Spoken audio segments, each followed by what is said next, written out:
guys, and welcome to the Moms and Mysteries podcast, a true crime podcast featuring myself, Mandy, and my dear friend, Melissa. Hi, Melissa. Hi, Mandy. How are you?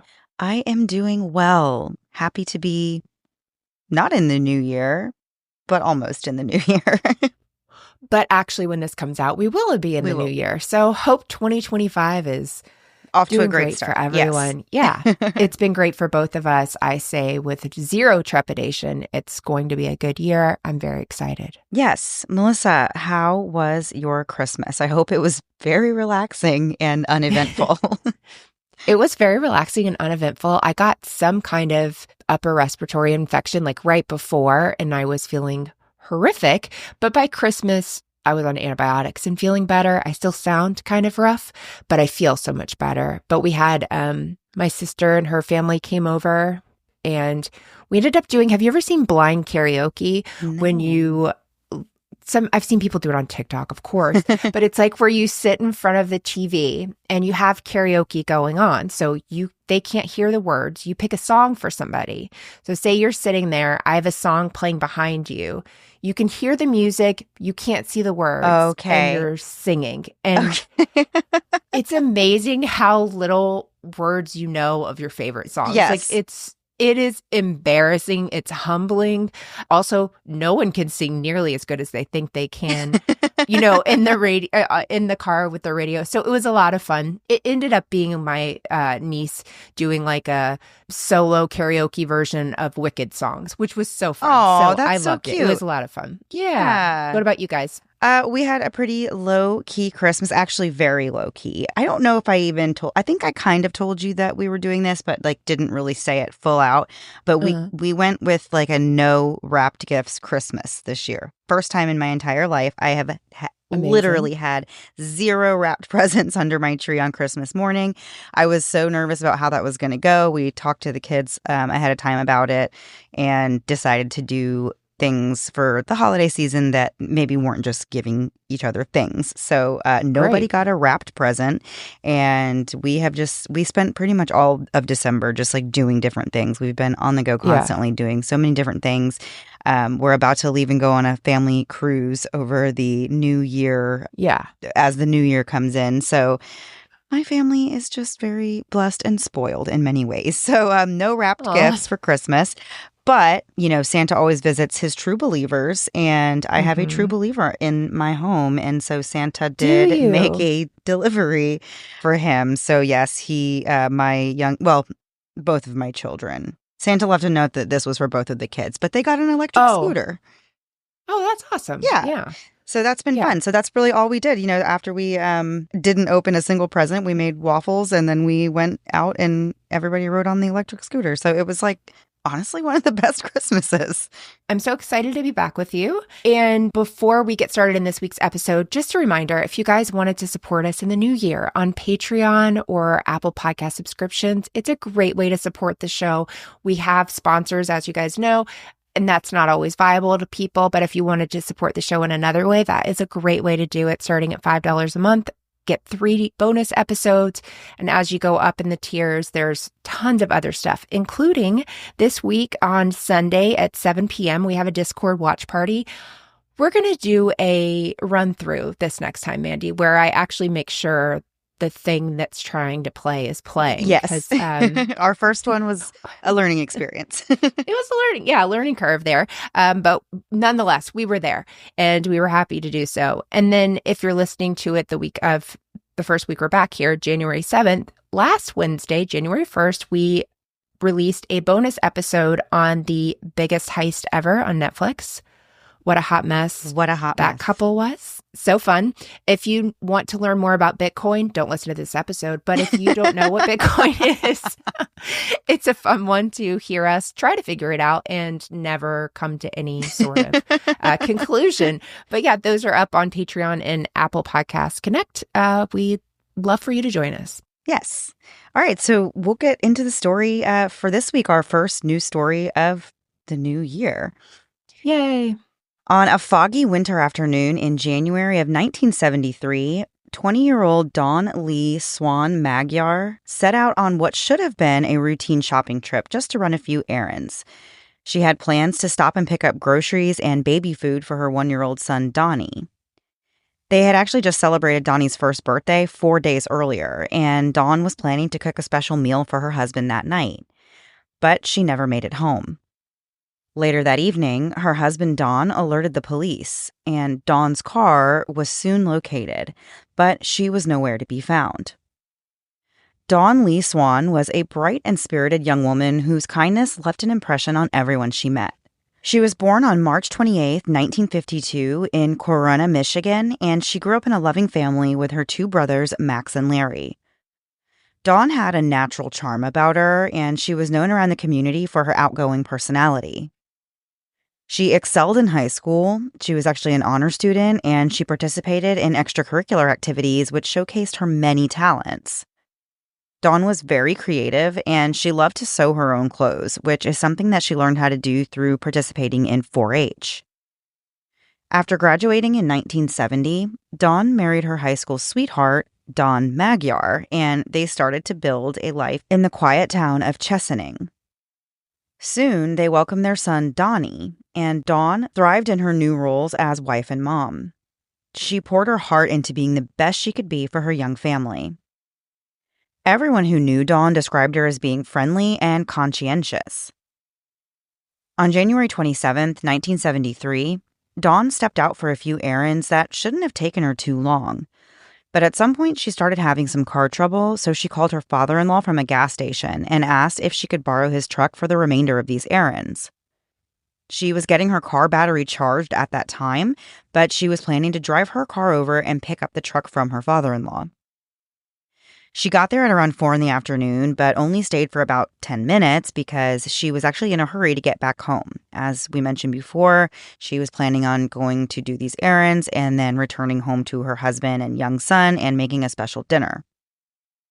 At one store, Dawn ran into a friend of hers named Janice, and they talked a little while in the checkout line.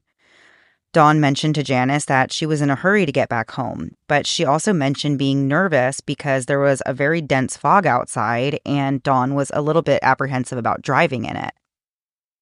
It's believed that Janice is the last known person to see Dawn alive.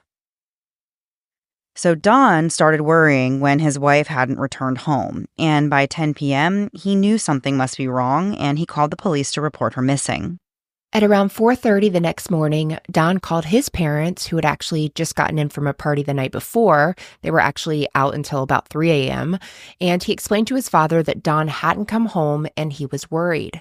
Don didn't realize until this point that Dawn, his wife, had borrowed his father's truck. And when he realized it, he panicked because he had told the police to be looking for Dawn's car, not his father's truck.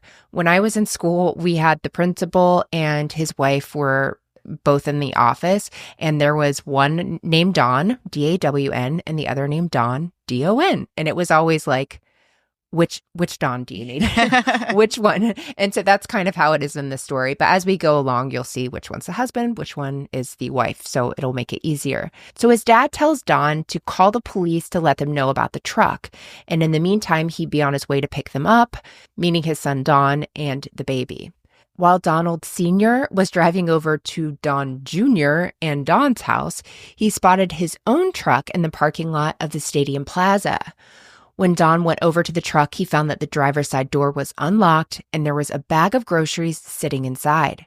He grabbed these groceries and took them with him when he went to pick up Dawn, his son, and the baby. When they were all on their way back to Corunna, they stopped by the trucks again and saw a JCPenney's package on the floor that had men's socks, baby clothes, and women's clothing inside. They decided to leave the truck in the parking lot in case Dawn returned to it, but by this time it was 6 a.m. Word of Dawn's disappearance spread quickly throughout this close-knit community. The town had a population of about 3,000 people, and many of them were eager to help. Dawn's story was featured in the newspapers, and on January 31st, it was reported that a helicopter was out searching rural areas of Shiawassee and Saginaw counties. The Air Force from Kentucky took aerial photos of an 8-mile radius that could be blown up enough to show items as small as a bottle on the ground. Several people were interviewed, including the cashier at the supermarket in the Yankee Plaza where Dawn shopped. This woman, Eileen Helmke, said she talked to Dawn, who said she was in a hurry to pick up her son from her mother's house. Eileen told police about a man who was at the store at the same time as Dawn. She said this man had really big eyes and he seemed to be pacing back and forth. And police took this information from her and were able to create a sketch of this man.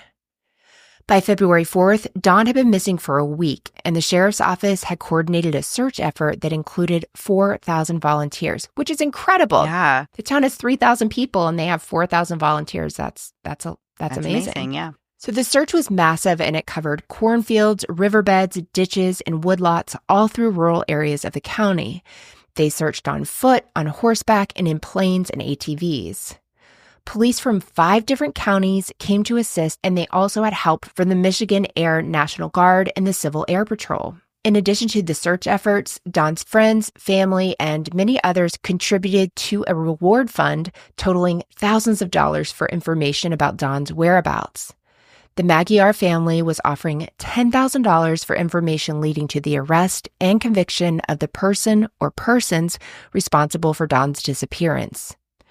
But unfortunately, despite all of this, there was still no sign of Dawn. In February, Dawn and the baby moved out of the rental home they shared with Dawn and moved in with other family members. 6 weeks went by with no sign of Dawn, but on March 4th, everything changed. An 11-year-old boy named Wayne Summers was out on his family's property about 15 miles away from Dawn's last known location. By this time, the winter had turned into early spring, and it was time to tap the maple sugar trees, which is a task that I absolutely am unfamiliar with. Very unfamiliar. I think it sounds so cool, though. Me too, but I don't know what it entails or how you would go about doing this. But I feel like I would just knock on maple trees and hope for the best. Yes. And that can't be it. Right. But Wayne was going from tree to tree, checking each bucket for the sap that would soon be made into maple syrup. As he was doing this, something bright blue on the ground caught his attention, and as he got closer, he realized it was actually a woman. Wayne called his brother over, and both of them approached the body and recognized the woman as being the one they had seen in the newspaper for months. The remains were positively identified as belonging to Dawn using dental records and fingerprints. Police believed that the killer had forced Dawn into his vehicle and took her to a secluded location and then forced her at gunpoint to walk into a farmer's field or woodlot where he raped and then shot her. They weren't able to determine an exact date and time of death, which probably is due to many reasons, but I imagine the fact that it was winter during the majority of this time that she was missing, temperatures were very cold, and that has some preserving effect on the body. They did say that Dawn was likely killed within 90 minutes of her abduction. She was shot 3 times at point-blank range, once in the back and twice in the head, and she had been raped. They were able to obtain a semen sample during the autopsy, and they also recovered 3 .22 caliber bullets from 2 different brands. So this was interesting. So the bullets are all from a .22 caliber weapon, but they're like 2 different brands of ammunition, but they did determine that they were fired from the same gun. That is, I feel like someone that shoots a lot or has guns would have like either a brand they really like, or you use these bullets and then you get out your other shells? Legitimately feel like you're not supposed to you're not supposed to mix ammo, like even brands, like in the same. That makes sense. I mean, I don't know enough to know. We don't know. I don't have a clue. I could be wrong, but I don't know if you're even supposed to do that. So I just thought that was interesting that he had 2 different types of ammo. Yeah, I don't feel like we've heard that before. Yeah. So the investigators continued to work tirelessly on her case, just as they had been doing since the day that she was reported missing. Dawn was eventually laid to rest at the Pine Tree Cemetery. From January to March, when her body was discovered, authorities had already followed up on over 2,500 tips from family, friends, and former classmates, and they had interviewed dozens of potential suspects. But unfortunately, as more time passed, the tips started to slow down, and the police had to start prioritizing more current cases. And sadly, Dawn's case went cold. We have more to get into after a quick break to hear a word from this week's sponsors.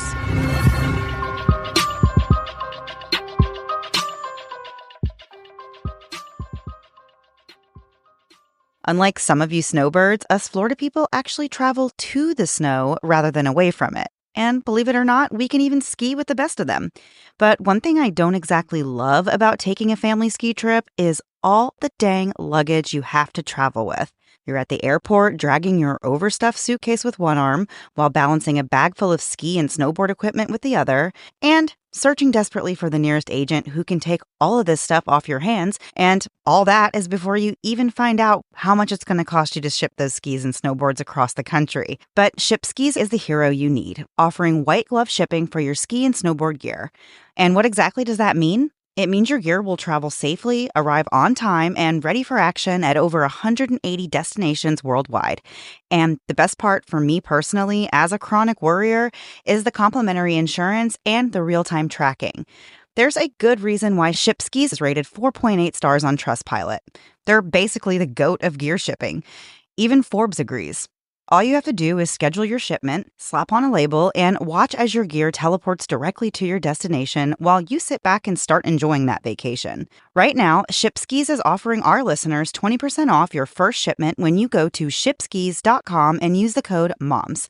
Go to shipskis.com and use the code MOMS to get 20% off your first shipment and save yourself the hassle this ski season. That's shipskis.com. Make sure you use the code MOM so they know we sent you. Loving my hair has definitely been a journey, especially as I've gone through perimenopause. I started noticing the thinning and the shedding, and it really affected my confidence. And after trying several things, I found Nutrafol, and it's made such a difference. I've been using it for several months now, and I've seen a noticeable improvement, especially on the sides of my hair. My hair just feels thicker, and the shedding is definitely decreased. And it's not just the physical change that I'm seeing, but it's a boost of confidence and self-esteem that's been a game changer. What I love about Nutrafol is that it doesn't just focus on the surface. It targets the actual root causes of hair issues like stress, hormones, and lifestyle, and it actually works from the inside out to support healthier hair. And the results? Well, they speak for themselves. I showed my mom the other day the sides of my hair to show her how much it's changed, and she was completely blown away. My hair is stronger, healthier, and just looks better overall. Nutrafol is a #1 dermatologist-recommended hair growth supplement brand trusted by over 1 million people. See thicker, stronger, faster-growing hair with less shedding in just 3 to 6 months with Nutrafol. Nutrafol's formula is clinically tested, and in fact, 86% of women reported improved hair growth after just 6 months of using Nutrafol. Start your hair growth journey with Nutrafol. For a limited time, Nutrafol is offering our listeners $10 off your first month subscription and free shipping when you go to Nutrafol.com and enter the promo code MOMS. Find out why over 4,500 healthcare professionals and stylists recommend Nutrafol for healthier hair. Nutrafol.com, spelled Nutrafol.com, promo code MOMS. That's Nutrafol.com, promo code MOMS. After the holidays, it's time to get my spending under control. And for me, Rocket Money is the only way to do it. Rocket Money is a personal finance app that helps find and cancel your unwanted subscriptions, monitors your spending, and helps lower your bills so you can grow your savings. I've been using it for, I think, closer to 2 years now, and it's the perfect way to start the year with a clear financial plan. Rocket Money shows me all of my subscriptions in one place so I can easily spot the ones I'm no longer using and cancel them. It's really amazing how many subscriptions we sign up for and forget about, and Rocket Money makes it so simple to stay on top of these things instead of paying for a premium subscription to a website just so you could see who is looking at your profile. And that is definitely not a thing that Rocket Money caught before the time was up. Thank goodness. Not only can I see all of my subscriptions, but Rocket Money also gives me a clear view of my spending across all my accounts. I can create a personalized budget, track my spending, and get alerts if I'm going close to being over that budget.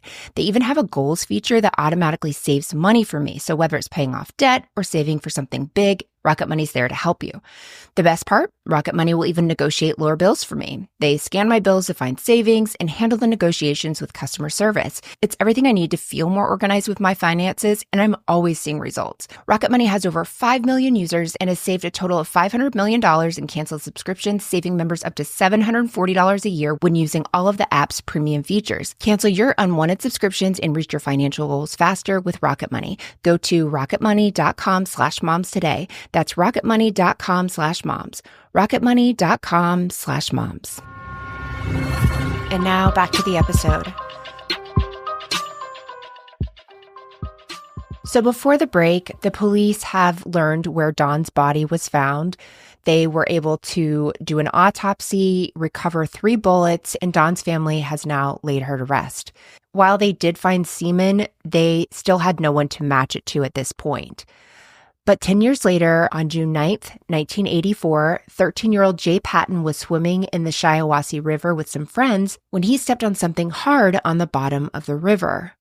No, thank you. Lakes, rivers, I don't want to step on anything. No. And I don't want to investigate. Shoes. If I do step on something, I don't even want to know what it was. I want to just get out of there. I pretend it doesn't exist. But thank goodness, right? These kids were not scaredy cats like we are.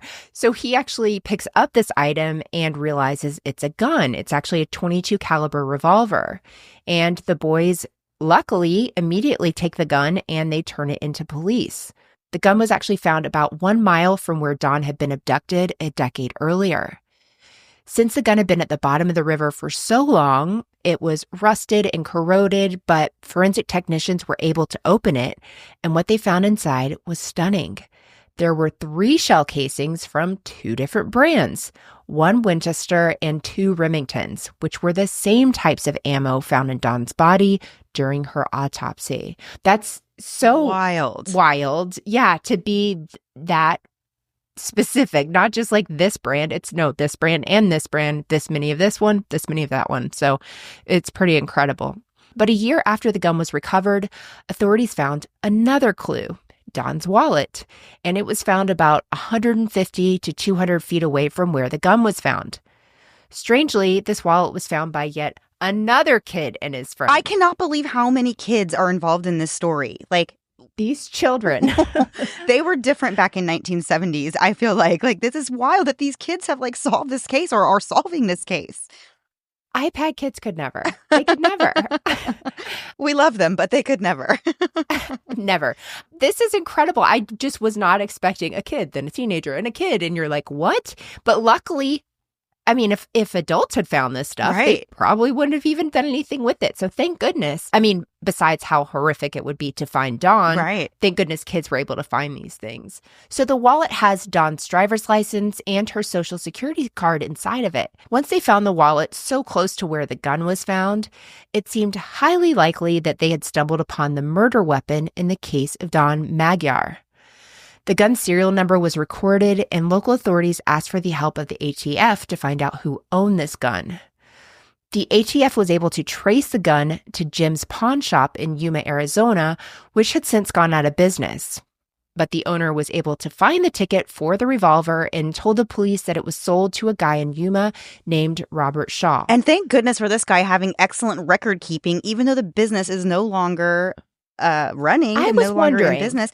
But how in the world did he go back and be like, I mean, he must have just had amazing record keeping and he easily was able to say, I can find that transaction on paper.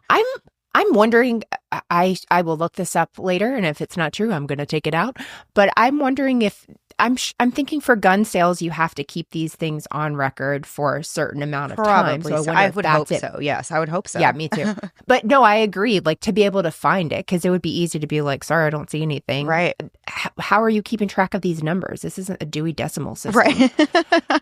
Unfortunately, though, attempts to find Robert Shaw and to speak to him were unsuccessful, and the case again goes cold. Another decade passed, and then in 1995, Michigan State Police Sergeant Tobin was asked to look at all the unsolved murder cases in the Owasso station that they were working on. This is when Sergeant Tobin came across Dawn's case, and by this time, she thought DNA testing might be useful, so she requested permission for the funding to conduct this testing. In June of 1996, the results were in, and they were actually able to use the results to clear 12 different suspects in the case, which is incredible progress. You're at least able to say, we can cross these people off the list for sure. But they still weren't able to find a match. Then Sergeant Tobin was transferred, and another detective, sergeant named Mark Pendergraph, took things over.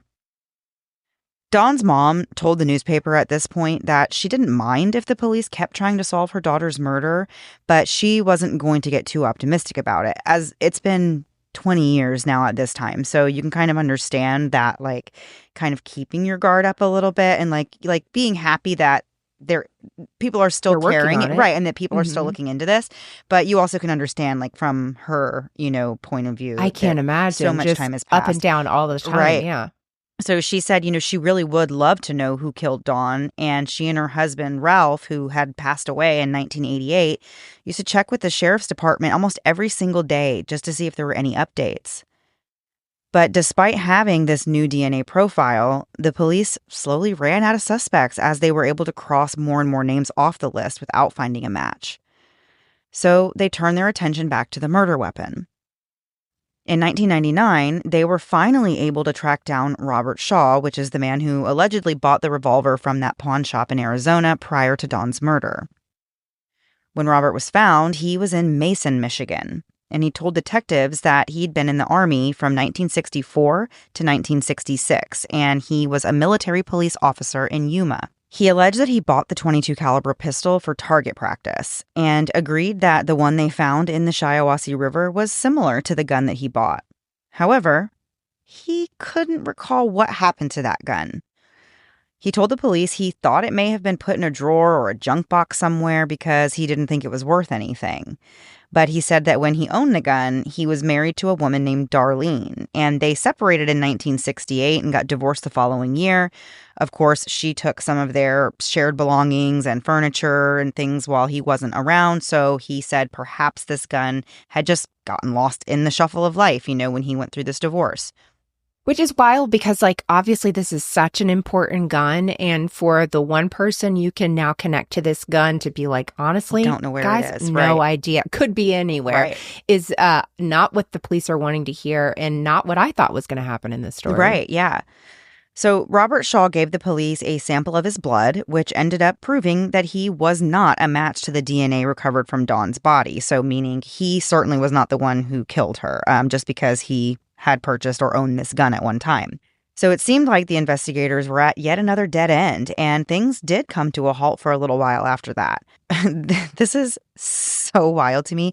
A few years later, Robert has this epiphany, I guess. He just remembers something that he thinks might be important. So he called the police and told them that his ex-wife got into a new relationship very soon after their divorce. She dated this guy named Jerald Winghart, and Robert suggested the police look into this guy. He said it was totally possible that Jerald could have found or come across and taken, stolen, whatever, taken this .22 caliber pistol during that time that he was seeing Robert's ex-wife, which is so crazy to me. Like, to even think that is one thing. I mean, I guess if I were years later thinking about that, I'd be like, I wonder if that happened. But then it's like, do you think you would contact the police again? Or do you think that would just be a thought that you had that you would be like, I wonder?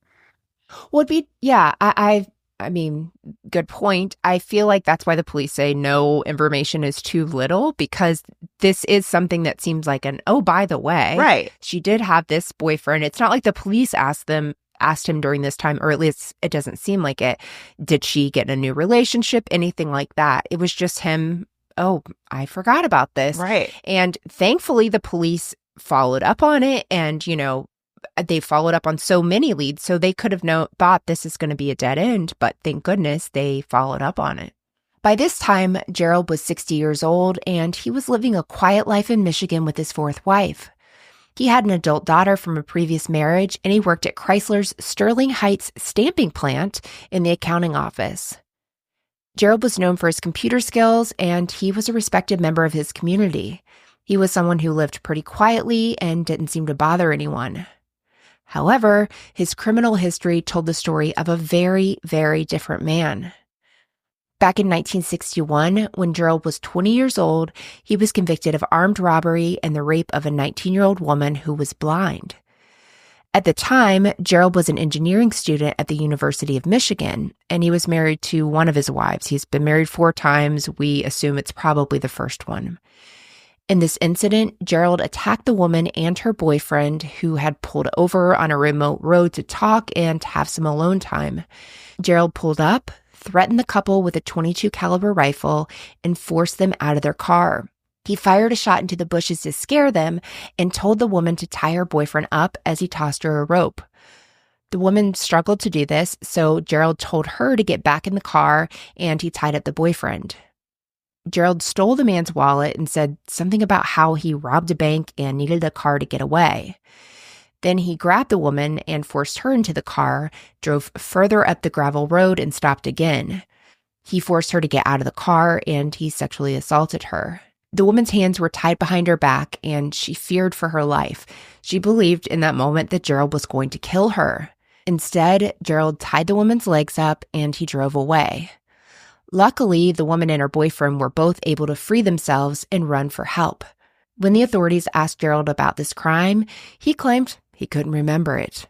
But the boyfriend was able to identify him in a lineup, and the couple gave detailed statements to the police. Jerald was ultimately convicted of armed robbery and criminal assault and was sentenced to 8 years.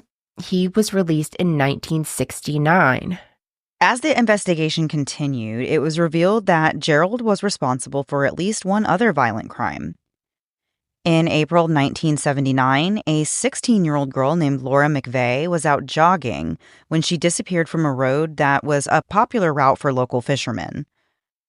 Laura had stopped along the road to talk to someone in a burgundy Ford van, which another local man was passing through and noticed that this young girl is stopped talking to this van, and he thought that it actually looked suspicious, so he took the time to write down the license plate number.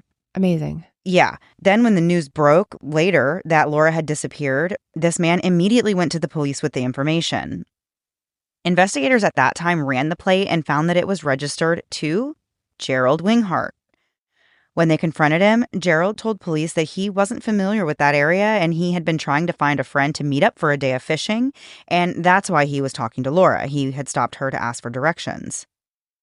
The detectives did not believe his story, and they got a warrant to search his van, where they ended up finding a ton of hair and fiber evidence that they believed was from Laura's body. Jerald then took off and fled to New York.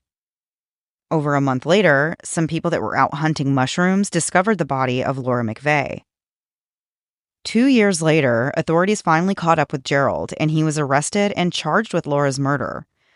But before he could actually face the charges, a judge dismissed the case on grounds of questionable search warrant affidavits for the van. Oh my gosh. That always just drives me crazy because I feel like you can use that, I guess, in a legal way. I feel like if they did not find anything in the van, right? Like if this man was put through this and truly he didn't, there was nothing, but they found this girl's hair in his van. So I'm like, I don't feel like you can... It's such a...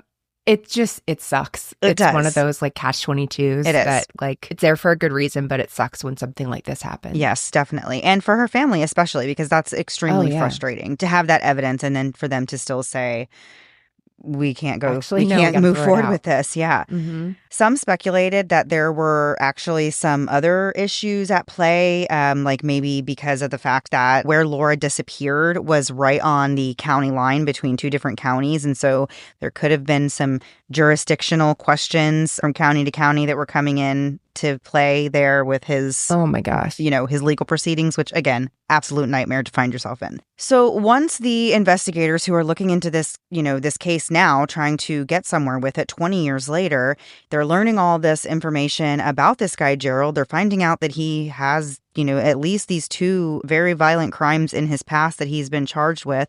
And they really want to find out if he may have something to actually do with Dawn's murder.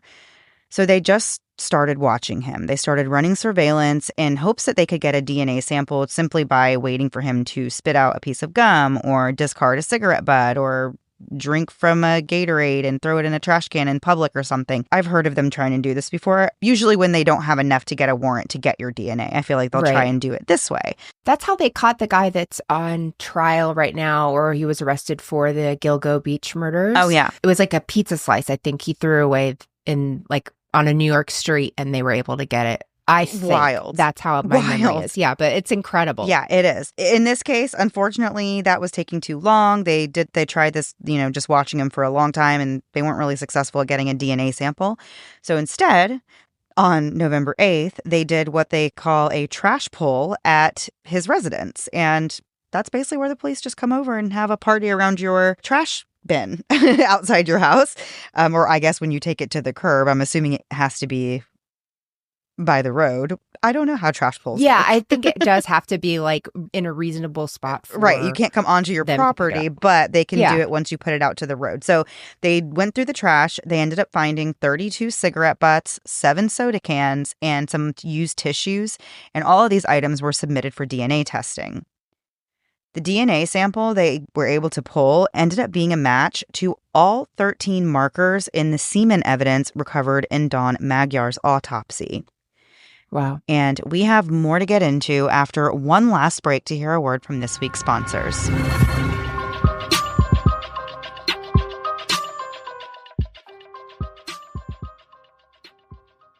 All right, guys, let's talk about New Year's resolutions. Are you ready to make one that you'll actually keep?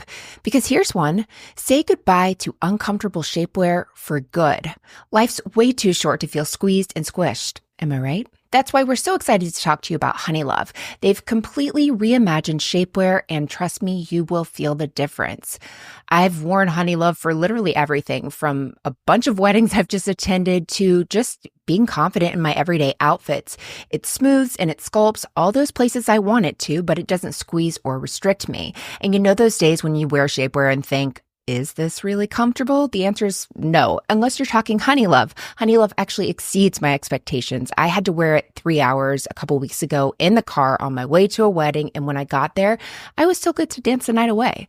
One of my favorite things about Honeylove, though, is how it works for everybody. Whether you need a little smoothing or full-on sculpting, they've got you covered. And I used to think that all shapewear was the same, tight, uncomfortable, and hard to take off. But Honeylove is made from a different cloth, literally. It has flexible boning that keeps everything in place so you don't have to worry about adjusting constantly, even after a night of dancing. Treat yourself to the most comfortable shapewear on earth and save 20% off site-wide at honeylove.com/moms20. Use our exclusive link to get 20% off. honeylove.com/moms20. After you purchase, they'll ask you where you heard about them. Please support our show and tell them we sent you. Start the new year with confidence thanks to Honeylove. Let's talk about sleep. I have really tried everything to improve mine, between getting a stricter bedtime, even putting my phone away at night, which I really hate that one. But here's the thing, none of it really worked for me. So if you want to join me in changing the way you sleep, you need to upgrade to Boll & Branch's 100% organic cotton sheets like I did. When I switched to Boll & Branch, I noticed a huge difference. Like, these sheets are so soft. They're literally buttery, breathable, they're comfortable, and it instantly sets the mood for a night of relaxation and comfort. And one of the key features is they actually get softer with every wash. No more worrying about things being washed too much and overdoing it. These are actually meant to get softer with every wash, and it's perfect. Sleep easy with Boll & Branch sheets, plus with their 30-night guarantee, you can try them risk-free. If they don't change your sleep, you can return them for a full refund. And trust me, the quality is immediately noticeable. These sheets are crafted with the finest organic cotton, and they feel better than any bedding I've ever had. Plus, these sheets are beautiful and comfortable, and I even picked up a second set for my daughter's room that sometimes doubles as a guest room in the beautiful color stone. Now's your chance to change the way you sleep with Boll & Branch. Get 15% off plus free shipping on your first set of sheets at bollandbranch.com/moms. That's Boll & Branch, BOLLAND branch.com/moms to save 15%. Exclusions apply. See site for details. And now back to the episode. So before the break, police are learning all of these things about Jerald's crimes from over the years, over the past few decades, and they've now done a trash pull, and they've been able to link his DNA sample to 13 markers in the semen evidence that was recovered in Dawn's autopsy. After almost 28 years of searching for answers, Jerald was finally arrested. Michigan police went to his job at the Chrysler and apprehended him. That same day, Jerald was questioned and samples of his blood were taken. They asked him if he'd been in Owasso in the 70s, and he told them that he used to go for long drives and had been in the area a few times. But he did deny knowing anyone by the name of Dawn Magyar. But when he was shown a picture of Dawn, he became visibly upset and said he didn't want to see the picture. He also denied knowing anything about Robert Shaw's gun. Since the statute of limitations had passed for the kidnapping and the rape, those have a 10 and 6-year limit, Jerald couldn't be charged with those crimes. But he was also being investigated for several other crimes committed during the previous 10-year period in at least 2 other counties in Michigan. Jerald pleaded not guilty, and he was held without bond while he awaited trial. In November of 2001, he finally went before a jury at the Shiawassee County Courthouse. He was charged with first-degree felony murder and first-degree premeditated murder.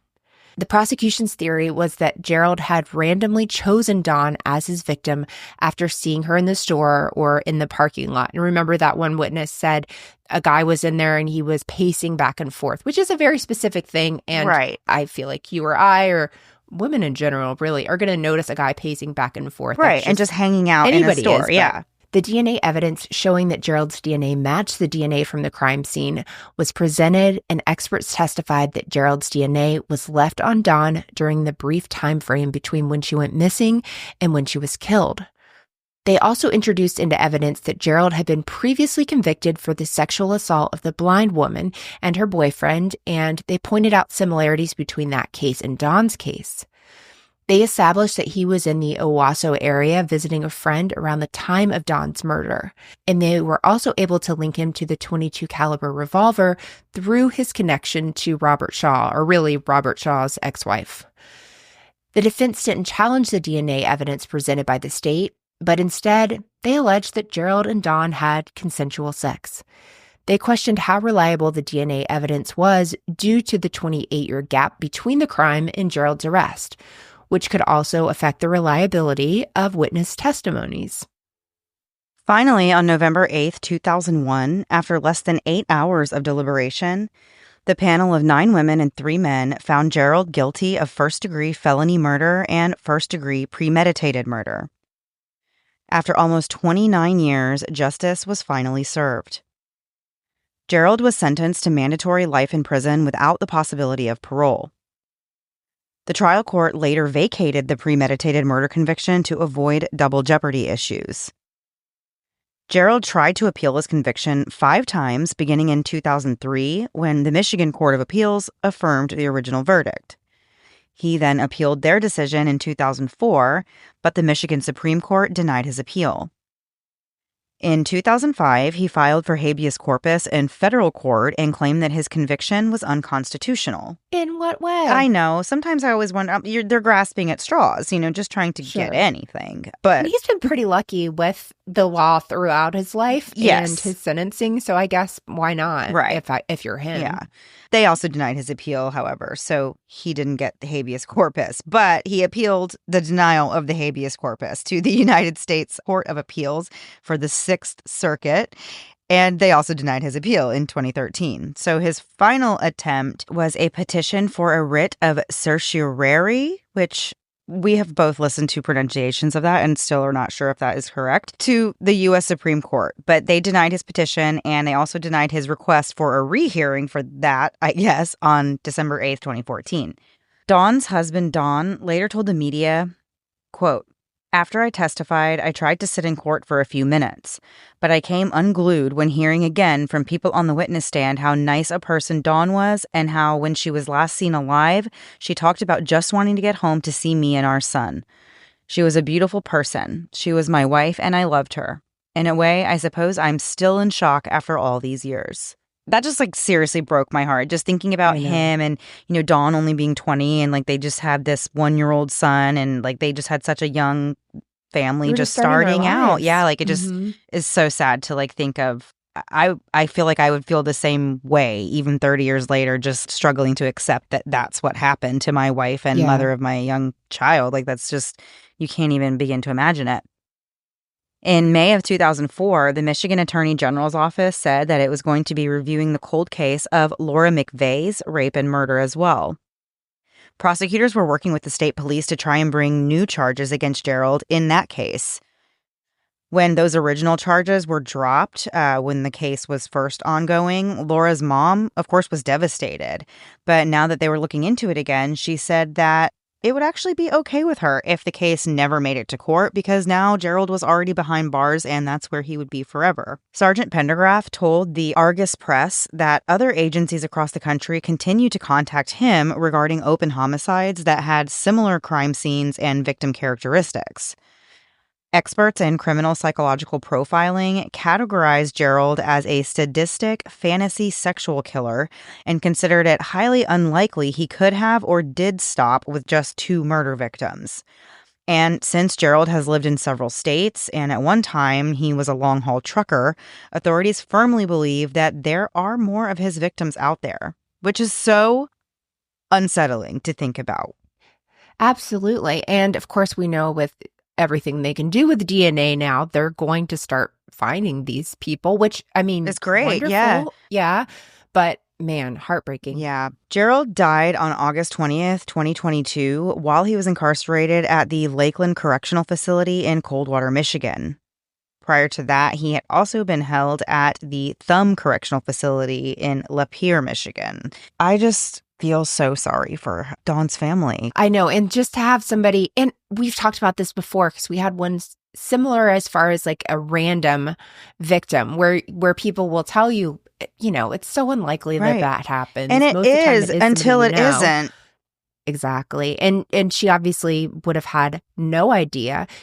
I mean, he's going after a woman with her boyfriend too. So he doesn't necessarily, it doesn't seem to have like a target, a certain person. It almost seems like it is like a matter of convenience for him. Right. And an impulse, like that he just commits, like, I'm doing this. I don't care how many people I encounter. Like, I'm committed to doing this, whatever it is that he's doing at the time. Because the attack on the woman and her boyfriend together was you do not hear about that very often. And in a sexually motivated crime like this, they don't usually bother people that are with their boyfriends or spouses. Right. They're easier victims if they're by themselves. But I still cannot get over all the kids involved in this story. Like, I know. Straight up Nancy Drew, you know, Hardy Boys mysteries kind of things happening with those kids.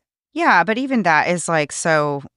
I hate thinking about the kids who found Dawn, you know, and made that discovery. That's like just horrific. Thinking about that. I have an 11-year-old, and so I just think about him stumbling on something like that, and I'm like, ooh, oh my gosh. It would be absolutely horrific. The other things is really what I mean, like the wallet and the other stuff. It's just wild. Yes. Well, that was the episode for this week. We hope you guys enjoyed it. We are so happy to be back in the new year and very excited about all the new things that we have going on. Melissa, I know in the very beginning you mentioned some of the things that we have coming up on Patreon this month, and I'm looking really forward to that. We just started doing our new Patreon things in December, so I feel like now we're more comfortable. We kind of know a little bit more what's going on. So yes, very excited to have more people join us. Yeah, we had a live Zoom hangout and that was a lot of fun. Laura stopped by. A couple other people stopped by and it was a small group. So it was a lot of fun though. And so we hope you guys will join us in the future. In the meantime, you can go to patreon.com/Moms and Mysteries podcast. You can find all of the different tiers. There's just 3 tiers. Find out what you want. If you're just wanting bonus episodes, that's the first tier. And you can also get those on Apple Podcast subscriptions.